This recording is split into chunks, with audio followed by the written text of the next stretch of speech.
Okay, folks, let's get started. I can't hear. There I go. You guys are the quickest to quiet down class I've ever had. And that's good, you know. So just think how much more biochemistry we can squeeze in now when you quiet down quickly. And all right, so I hope everybody's doing well and ready for a big weekend. We will have an exam in here a week from Monday, not today. For those of you who thought we were having it today, I know you'll be disappointed. And I will announce later where that stopping point will be. I sort of decide on, it depends on where I get in my lectures, and it varies a little bit from term to term. Today I'm going to finish up hemoglobin and start talking about enzymes. And I hope I gave you the impression or the understanding that hemoglobin is a remarkable protein. It has a remarkable number of functions built into it, and those functions are directly related to the structure of the protein. So we saw structural things about proteins in general when I talked about primary, secondary, tertiary, etc. But here's a protein where you get a real live, up close and personal look at how those structures that we see in proteins give proteins specific functions. We'll see more of that when we talk about enzymes. I want to emphasize, speaking of enzymes, that hemoglobin is not an enzyme. People commonly think that, but it's not. Enzymes catalyze reactions, and hemoglobin isn't catalyzing anything. Okay? So it's an oxygen-carrying protein. That's really its only function. And we'll see that the way that it binds oxygen is not unlike the way that enzymes bind their substrates, but hemoglobin is not an enzyme. Okay. Well, last time I finished by talking about fetal hemoglobin, and fetal hemoglobin has the very interesting property of having the slightly different subunits. It has the 2 gammas instead of the 2 betas, and that sort of makes a structure that doesn't have that donut hole that fits the 2,3-BPG in the same way. And so as a result of that, as I noted, the fetal hemoglobin stays in the R state almost all the time, and that's why the fetal hemoglobin has greater affinity for oxygen than adult hemoglobin. There are yet other things that we need to understand about hemoglobin, and I always like to think about hemoglobin as having obviously structures that give it the functions that it needs, but those structures correlate very well with the needs of the body. Okay? They correlate very, very well with the needs of the body. You saw 2,3-BPG was being produced by cells that were actively metabolizing. And it was providing a signal that, hey, here's the place where I need the oxygen. Let go of the oxygen. And they cause hemoglobin to let go of the oxygen. There are other signals that hemoglobin can respond to with respect to actively respiring cells. And one of these is pH. So when we talk later about, it'll actually be next term, but when we talk about actively respiring cells next term, one of the things we'll discover is that actively respiring cells have a higher concentration of protons around them than non-actively respiring cells, which means that the pH around an actively respiring cell is lower than that of a non-actively respiring cell. And again, when I think of an actively respiring cell, you can almost always think muscle. Muscles really change a lot, you know. When muscles are contracting, they're really needing energy a lot. Okay? So, and things that need energy need oxygen. They go hand in hand. A scientist named Bohr, and no, that's not B-O-R-E, that's B-O-H-R, made a very interesting observation about hemoglobin many, many years ago. Okay? And the observation was if he took hemoglobin and he did this oxygen binding curve that we did before, where we see the percent of the hemoglobin saturated with oxygen and the concentration of the oxygen on the x-axis. What he saw was if he did the plot, he saw that nice sigmoidal plot that we did before, and if he dropped the pH, the curve actually shifted downwards. Well, that shifting downwards corresponds to less affinity, meaning that the hemoglobin is releasing oxygen, and it's releasing oxygen as a function of the pH environment in which it finds itself. Now, again, this is a functionality built into hemoglobin that is directly responding to the body's needs. pH drops around actively respiring cells. Hemoglobin will tend to give up more oxygen around actively respiring cells. It's a very cool phenomenon. Now, the chemical basis of the effect is not too surprising. When we look inside of the hemoglobin molecule, we see that there are various amino acid side chains that can be charged. In this case, we see a lysine up here that is attracted to a portion of a histidine, and here's the functional part of a histidine where it can gain or lose a proton. If it gains a proton, it is positively charged, and it will attract a negatively charged side chain, in this case of an aspartic acid. If that proton is off of there, then it will not attract that, and we could imagine there would be some slight shape changes that would happen, whether it's being attracted or not being attracted. And that, actually, that very subtle difference there is the molecular basis for the change in affinity of hemoglobin for oxygen. So a slight shape change happening as according to whether or not we put a proton onto a histidine, and that histidine changes its interaction with another side chain of aspartic acid, and as a result of that causes the protein to actually change its configuration and its affinity for oxygen. Okay. Now, another thing that we see around actively respiring cells, and it's actually one of the causes of the drop in pH, is carbon dioxide. Carbon dioxide is the final oxidative product of metabolism. Okay? When we go and we burn sugar, or we go and we burn fat, I'm on a diet right now, so that burning fat is really on my mind. Okay? If you see me exhaling a lot of carbon dioxide, that's good. Okay? So I wish I could do that. Carbon dioxide is an end product of those kinds of processes. So not surprisingly, if we examine the environment around actively respiring cells, we discover there's more carbon dioxide there. And it turns out that carbon dioxide also affects hemoglobin. Okay? Oh, I thought I had a graph there. That's not the thing. All right. If we look at this now, what we see is, now we're going back to this plot, these plots that we did before. The first plot was the, this is not getting my voice. The first plot was the pH 7.4, no CO2, all right? Then if we take no CO2 and that same hemoglobin and we drop the pH, that's what we saw before. The affinity for oxygen drops. But now look at the bottom line. If we have a pH 7.2 and we add carbon dioxide, the affinity drops even more. That means, therefore, that hemoglobin is releasing protons, releasing oxygen in response to both protons and to carbon dioxide. And again, these are things that are both present in higher concentrations around cells that are actively respiring. Okay. Questions about that? Question over here. Yeah.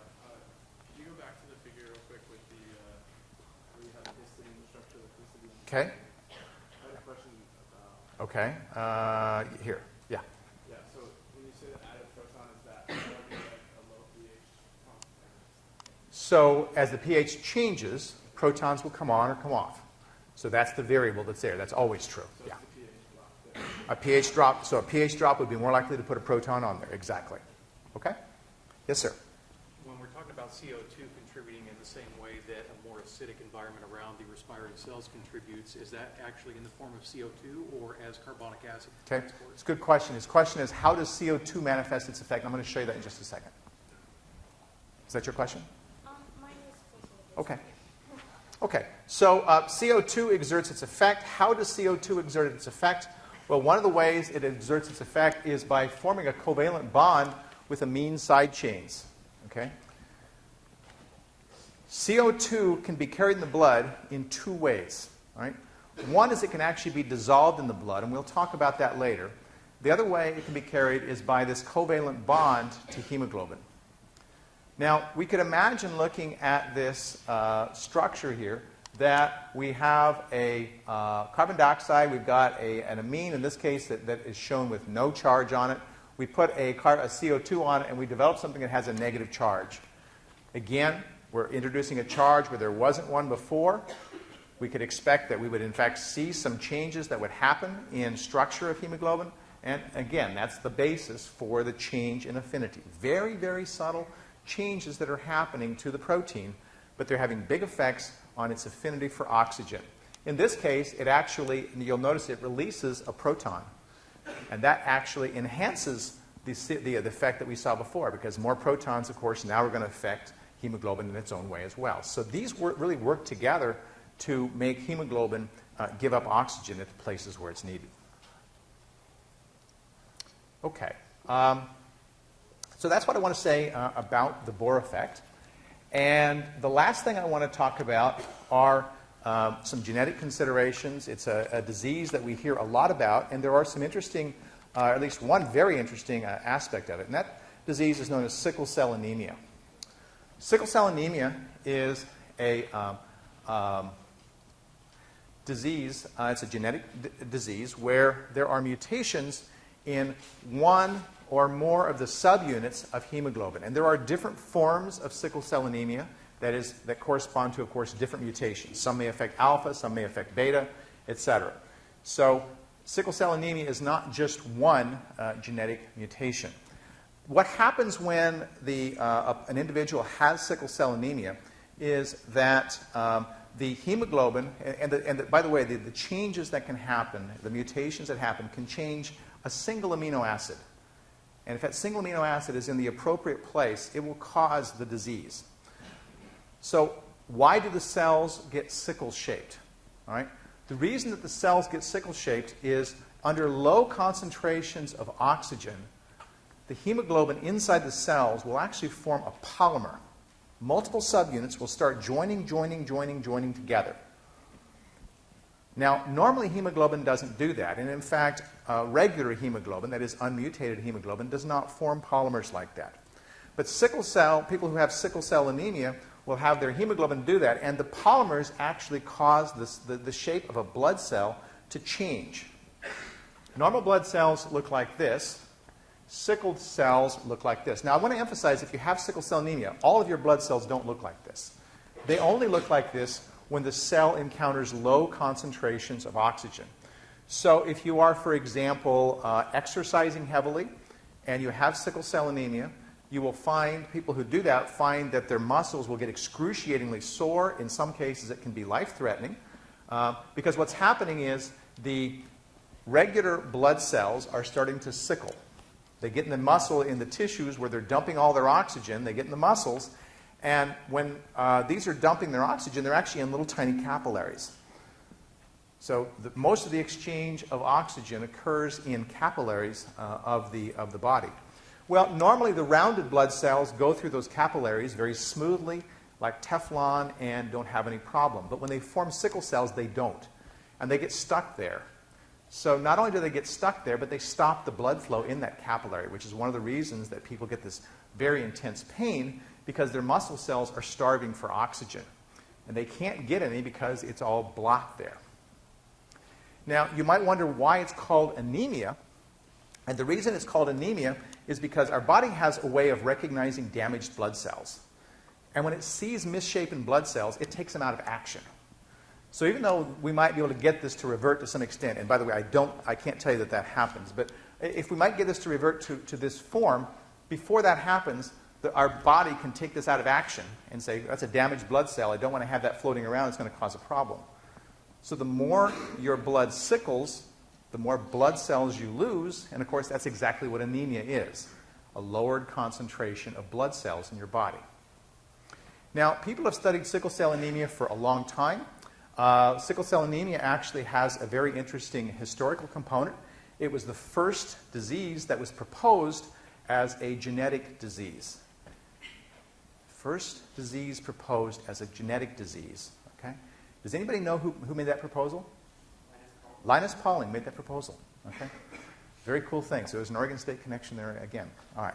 So one of the questions people ask when they see a genetic disease that persists in the population for a long time, and there's been evidence that this has been around for a long time, is that we think that there must be a reason why it persists. Why doesn't it just die out? Why don't people who have sickle cell anemia eventually have trouble reproducing or don't reproduce as well, and it would die out of the population? But sickle cell anemia persists, and it has persisted over human evolution for a long time. And there's a very interesting observation that people made about the distribution of the genes in sickle cell anemia. Okay? If you overlay the incidence of sickle cell type with the prevalence of malaria in the world, you'll see a disproportionate amount of sickle cell genes present in locations where there's very high incidence of malaria. And people have done epidemiological studies and found that, in fact, there is an advantage for survival for people in malarially infected areas to have the heterozygous form of sickle cell anemia. That is, one normal and one mutant. Okay? They have an increased incidence of survival compared to people, for example, who have both wild type or both mutant. All right? So there is apparently a genetic basis for why sickle cell anemia persists in the population, and that's the next to last thing I want to leave you with. One of the things that and the last thing I want to leave you with is one of the things that we're interested in with sickle cell anemia is, well, what kind of treatments can we offer? And it's a disease that is being investigated very intently. I've had actually several of my own students who've gone off to summer internships working on sickle cell anemia. And one of the interesting treatments that has been experimented with, and I think is still being experimented with, is actually trying to get around the mutant component of hemoglobin, whether it's the alpha or the beta. Okay? And what they do, this thing keeps popping out on me. Okay. What they do is they treat patients with a drug that will induce the fetal hemoglobin to start being expressed. Okay? Now, the fetal hemoglobin, of course, didn't have that mutation. The fetal hemoglobin is perfectly good, and so by doing this, they flood the blood or the blood cells with a normal hemoglobin, and in some cases, it appears to help alleviate the disease. That fetal hemoglobin, of course, normally stops being made around the time we're 1 or 2 years old, but with proper drug treatment, you can actually induce it to be made again, and for some people, that provides relief. So it's, again, another connection that we have to one of the hemoglobin genes. Okay, that said, I will take any questions that you might have. Yes, Shannon? So I'm not sure if I understand the correlation between someone having one allele for sickle cell and their survival in malaria areas. Is that implying that someone with sickle cell survives malaria better, or? So her question is, does the person who's heterozygous for sickle cell anemia, are they more resistant to malaria? And the answer is exactly that. They are, yes. Yes, sir. Does the increased affinity of fetal hemoglobin affect the person during that treatment? You know, that's a really good exam question. Did you hear what he said? Okay. So he said, does the presence of that fetal hemoglobin change anything for that person? What do you guys think? Describe to me what you think might be, what you think might happen. They will have a lower net oxygen capacity as far as the ability to dump it off. Right. Their overall capacity, because the functional gamma units will probably be increased as compared to anemia. Yeah, so they'll have less capacity, basically, is what will happen, because if we think about it, the more of that fetal we have, the more hemoglobin is going to be in the R state, and the R state is really good for binding oxygen, but it's not so good for giving it up. And so, but it's probably better than not being able to get any at all. So, yeah, but you're exactly right. Okay, maybe we should sing a song to summarize all of this. Okay, let's do that. Oh, isn't it great what proteins can do, especially ones that bind to O2. Hemoglobin's moving around. Inside of the lungs, it picks up the bait and changes itself from T to R state. Hemoglobin's moving around. The protoporphyrin system, its iron makes such a scene, arising when an O2 binds, pulling up on histidine. The binding occurs cooperatively, thanks to changes quaternary. Hemoglobin's moving around. It exits the lungs, engorged with O2, in search of a working body tissue. Hemoglobin's moving around. The proton concentration is high and has a role.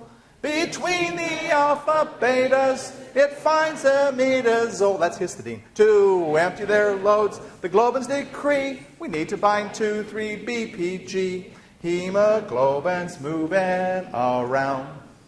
The stage is thus set for grabbing a few cellular dumps of CO2. Hemoglobin's moving around. And then inside the lungs it discovers oxygen and dumps the CO2 off to start all over again. So, see how this works? You better expect to have to describe the Bohr effect.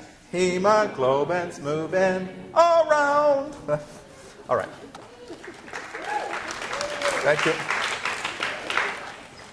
Okay, so you better expect to have to describe the Bohr effect. All right. There's a hint there, right? So we turn our attention from hemoglobin now to enzymes. So enzymes, of course, are proteins that catalyze reactions. Hemoglobin, as I said, didn't catalyze any reaction, but enzymes do. So we're going to spend a fair amount of time thinking about how enzymes act as catalysts and what they do. All right? So enzymes are remarkable.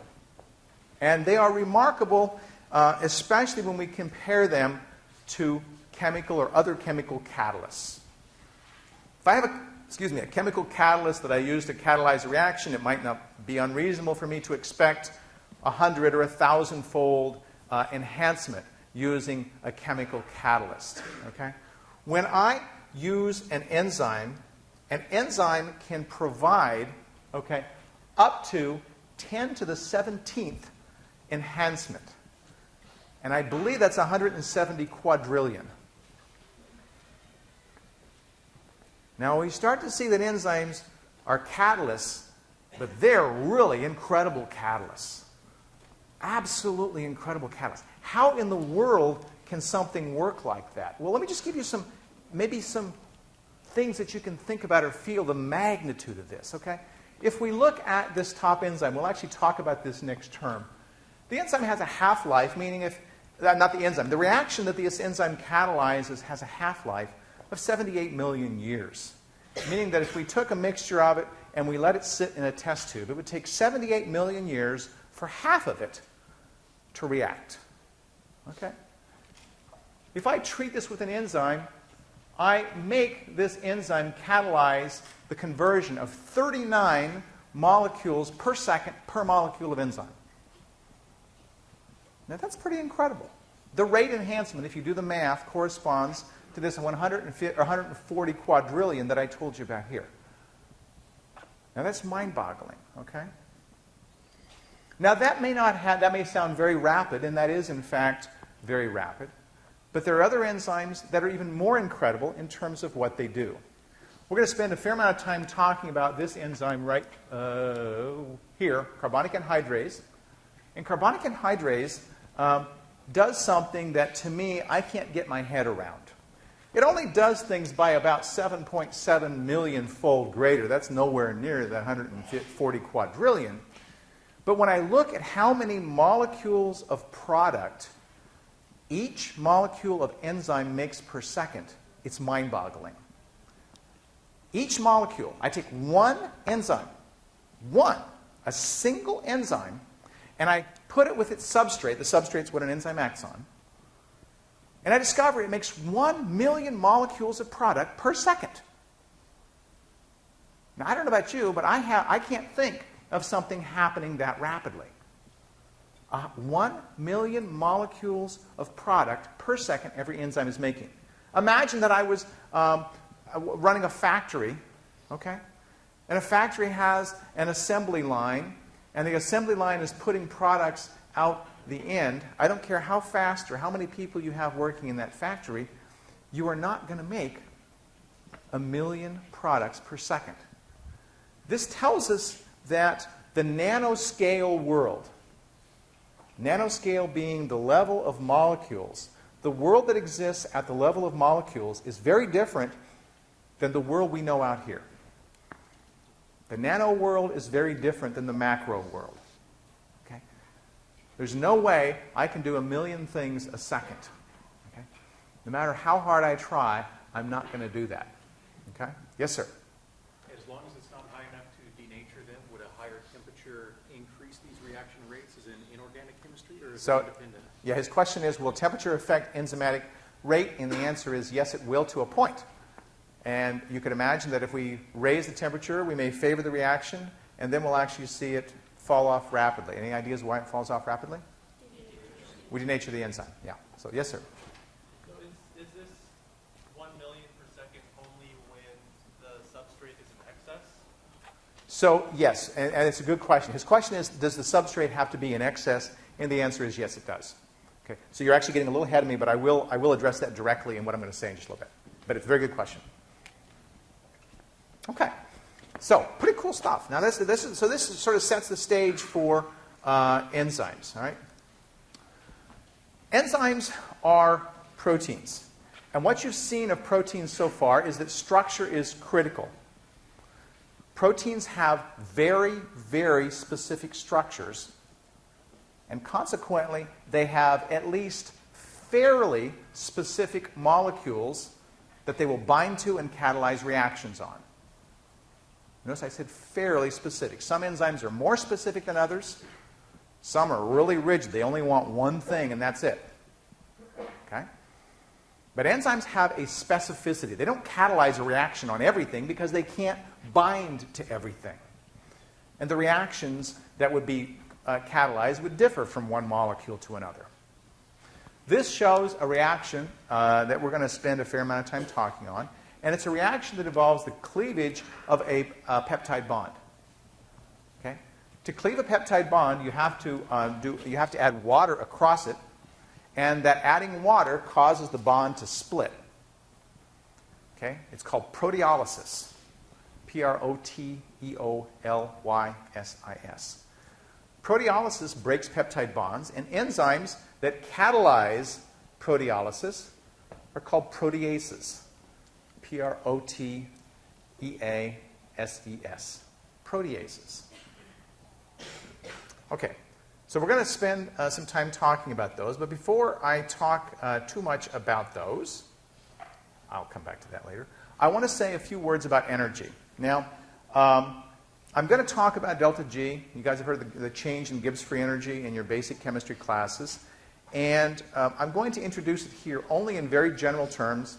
And I will tell you right now that you're not, underline not, going to do delta G calculations on this exam. Okay? You will later. But I'm not, I figure you've got enough for this exam. They're actually not very relevant for us right now except for to understand the beginnings of enzymes. But later we'll see that they actually will be important. But on this exam, you will not have to do delta G calculations. But I'm going to say a few words about delta G because it's relevant for understanding how enzymes do what they do. Okay? So we know that there's a standard Gibbs free energy. The change in the standard Gibbs free energy is known as delta G. And delta G tells us the direction of a reaction. If delta G is negative, the reaction proceeds forward as it's written. The delta G is positive, the reaction proceeds backward as it's written. And if delta G is equal to 0, the reaction is at equilibrium. Equilibrium does not mean equal concentrations of products and reactants. Get that in your head, okay? That's the number one mistake that students make. They didn't learn what equilibrium meant back when. It does not mean equal concentrations of products and reactants. It means that they're unchanging over time, okay? You might have 10 times as much of one or than the other, all right? But it doesn't mean equal concentrations. There's a related quantity called delta G 0 prime. Delta G 0 prime is called the standard Gibbs free energy. The prime is on there for biologists like biochemists because for a regular delta G 0 that one would calculate, that would correspond to everything being present at a concentration of 1 molar. Well, if we have a reaction that involves protons, we don't want that being at 1 molar because it'll kill our enzyme, right? We would have a pH of 0. That would not be good, okay?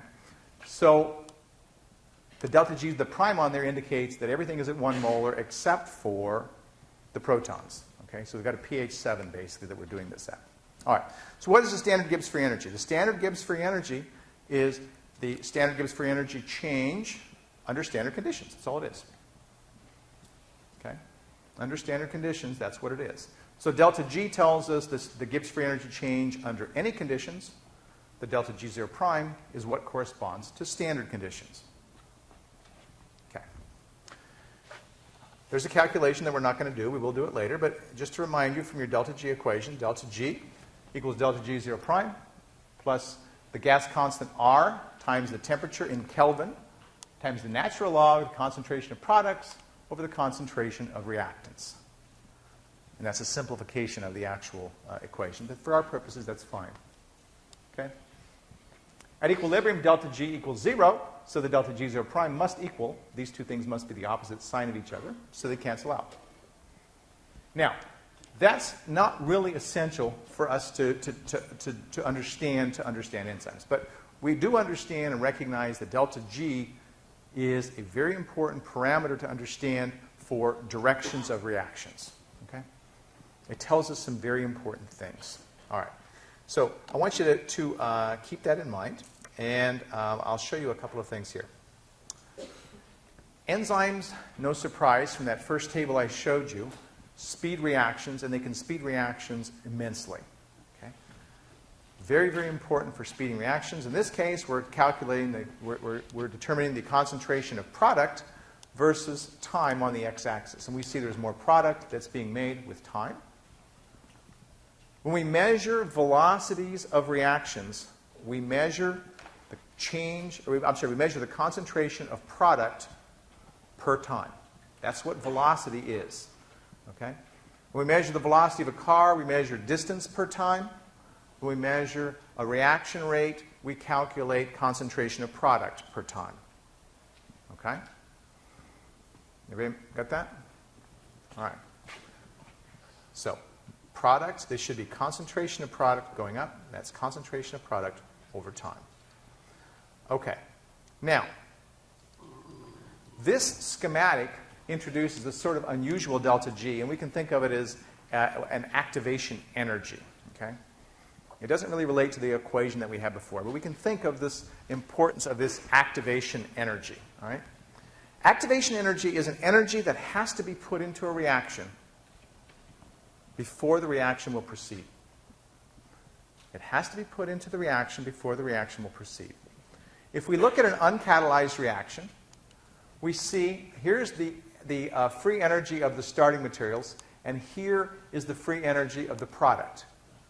The change in the Gibbs free energy is the difference between this, and we see that this will give us a negative delta G. This reaction is favorable, and it will go forwards.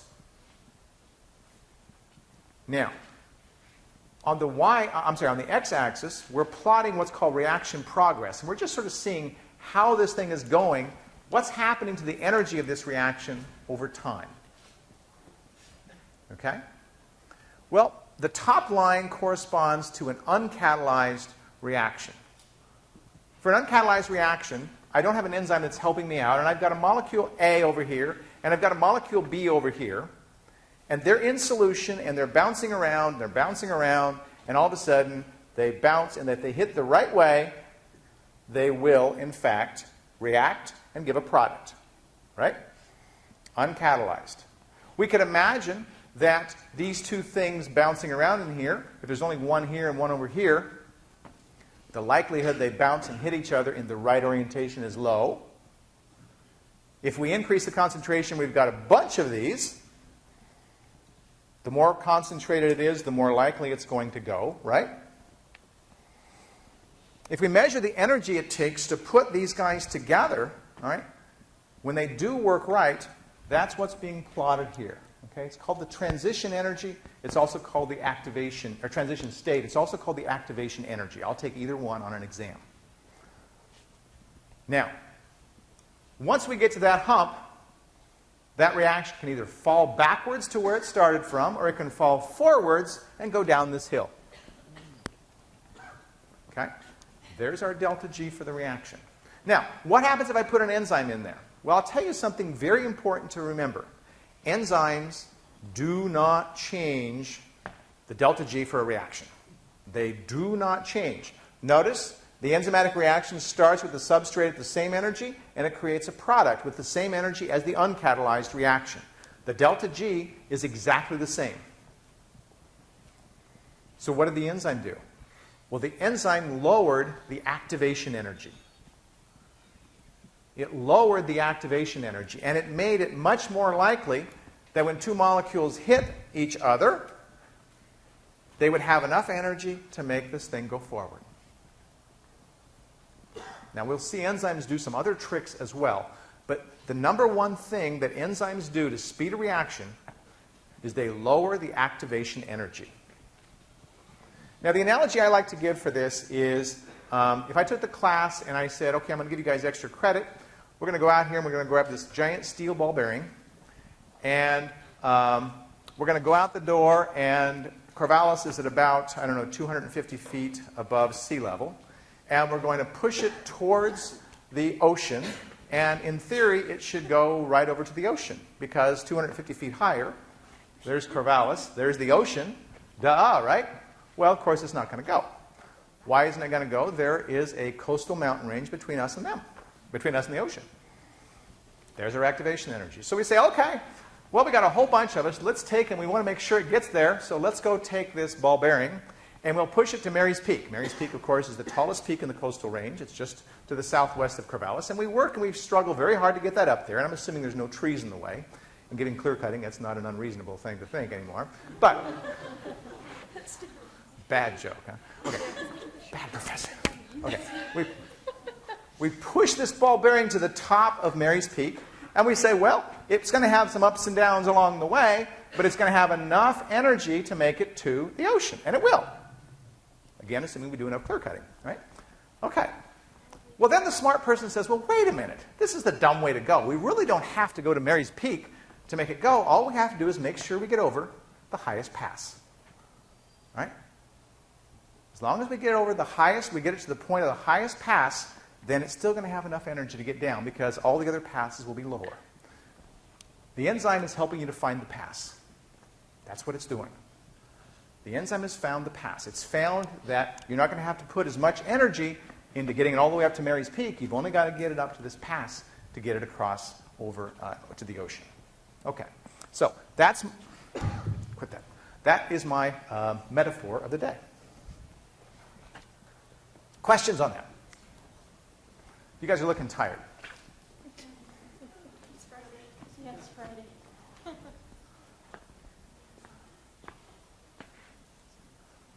You're still looking tired. Yes, sir. Are there enzymes that can bring that down to where there is no positive activation energy and just make it spontaneous? Enzymes will help this reaction go. The spontaneity of a reaction is really determined by the delta G, but the enzymes can lower that significantly. They lower the activation energy significantly, yes.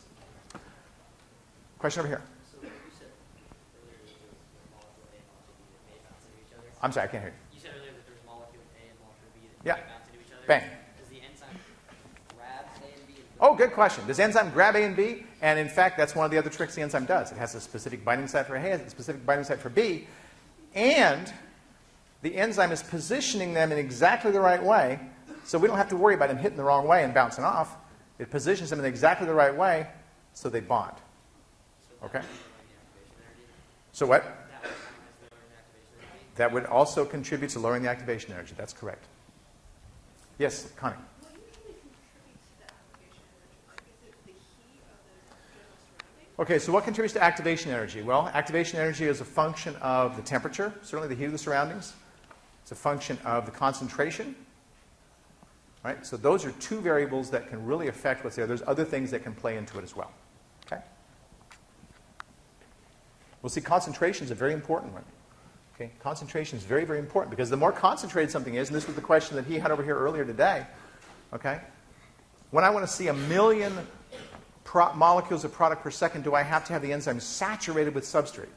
You betcha. That really works well. So I'm going to get to that in just a second. But before I do that, why don't we stand up and stretch? Just stand up and stretch. You guys will get some oxygen in your system. Yes.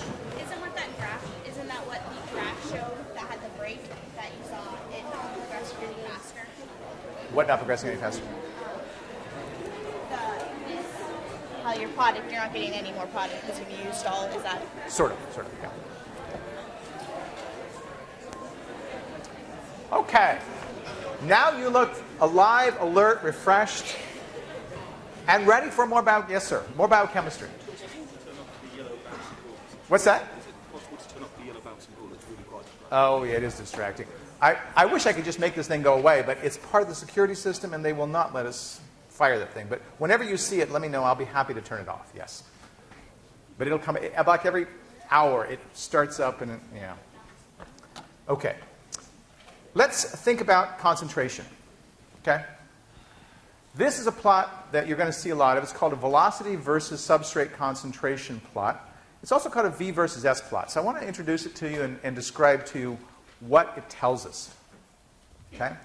What does this plot tell us? This plot tells us, I think the batteries in this thing are just going bad.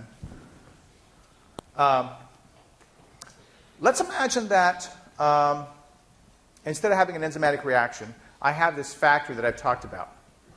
The factory is full of workers, and the factory is trying to make, let's say, automobiles.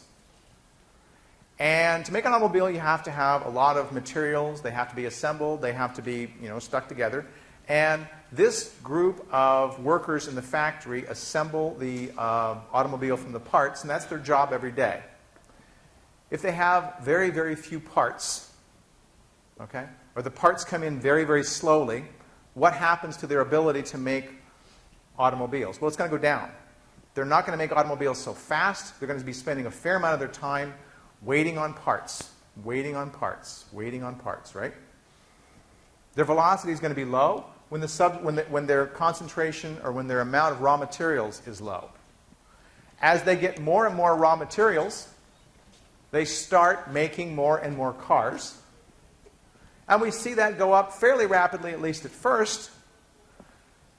And now, all of a sudden, the factory is starting to get more and more raw materials, and the employees are going, oh, wow, I'm going as fast as I can, going as fast as I can. Whoa, there's more, I'm going to go as fast as I can, right? Eventually, we get to a point where the employees, no matter how hard they work, they can't work any faster. They reach a maximum velocity of making cars. In this case, the enzyme is reaching a maximum velocity of making product. Exactly the same thing.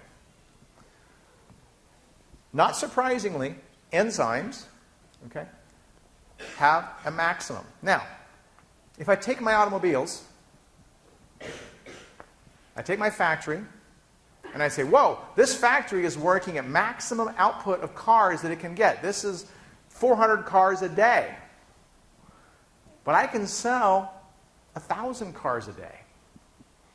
Well, it doesn't matter how much more I pour into that factory in terms of raw materials, the employees can only do so much, right?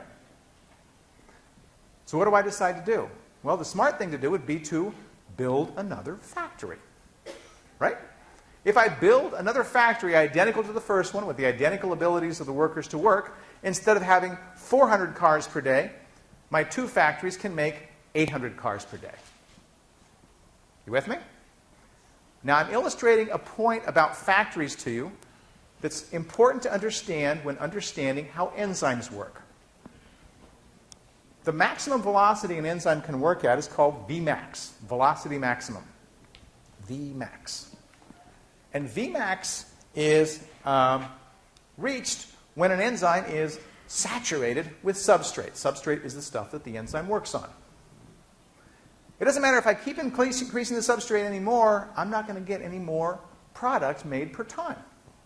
Just like the factory, I'm working as hard as I can do. I can't put out more. But if I add twice as much enzyme, what's going to happen to Vmax? It's going to double, right? I double the enzyme, I'm going to double the velocity. Okay? That tells us something very important. Vmax is an interesting quantity, but it's not a characteristic of an enzyme. Because Vmax depends on how much enzyme I use in my reaction. If I use twice as much enzyme, I'm going to get twice as much Vmax. That makes sense? No? Yes? Well, so in theory, proportionally speaking, it still could be a characteristic quantity then, right? It could be unique to an enzyme in terms of... Vmax is not a characteristic of an enzyme. No. Okay? Vmax is not a characteristic. And you will talk to many people who don't know that. They will, oh yeah, well the Vmax of this enzyme is blah, blah, blah. And I'd say, and how much enzyme did you use? Okay? Now, Shannon is sort of thinking ahead, well, there's got to be something characteristic about the enzyme that's here. What could it be? All right? Well, I told you that the Vmax depended upon the concentration of the enzyme. I double the enzyme, I double the velocity. What if I took Vmax and I divided it by the concentration of the enzyme? Okay? Now I've taken the concentration of the enzyme out of the equation. What do I get? I get something called kcat. K with a lowercase cat subscript. Kcat is equal to Vmax divided by the concentration of the enzyme. Now I've gotten rid of the concentration out of the equation, and I get something that's really interesting. It's called kcat. Cat, C-A-T, yes. It's also called turnover number. And you've already seen kcat. That very first table I showed you that had those big numbers. When I said that carbonic anhydrase it made 1 million molecules of product per molecule of enzyme per time, that's kcat. So kcat is a measure of the number of molecules of product an enzyme makes per time. A kcat of 1 million means it makes 1 million molecules of product per molecule of enzyme per second in this case. Remarkable, okay? That is a characteristic of an enzyme. We can compare kcats between two enzymes. We can't compare Vmaxes between two enzymes. Everybody got that? If you get that, you will know as much as many people know about enzymes. And I'm very pleased in this class that students usually take that message away with them. And I think it's a very important message. Okay? kcat is a characteristic of an enzyme. Vmax is not. It depends on how much enzyme I use. So if I want to compare two enzymes, I've got to compare their kcats, not their Vmaxes. That's a lot of stuff for one day. Let's finish a few minutes early. I have a new clock to celebrate over here, and it tells me I'm finishing early. So let's do that, and I will see you guys on Monday.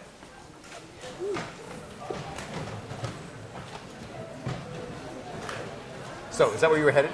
Yeah. Yeah. I figured it was. I guess it must remind me of something. So, on Monday I have to this class. Okay.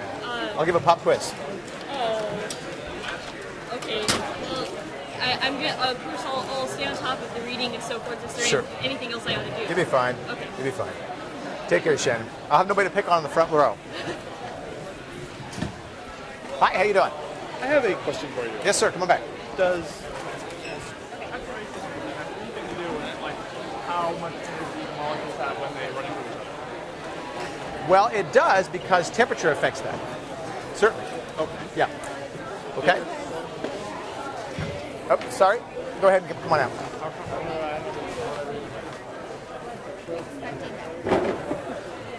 Let me get in because I'm going to have to get out of your way here first. So go ahead.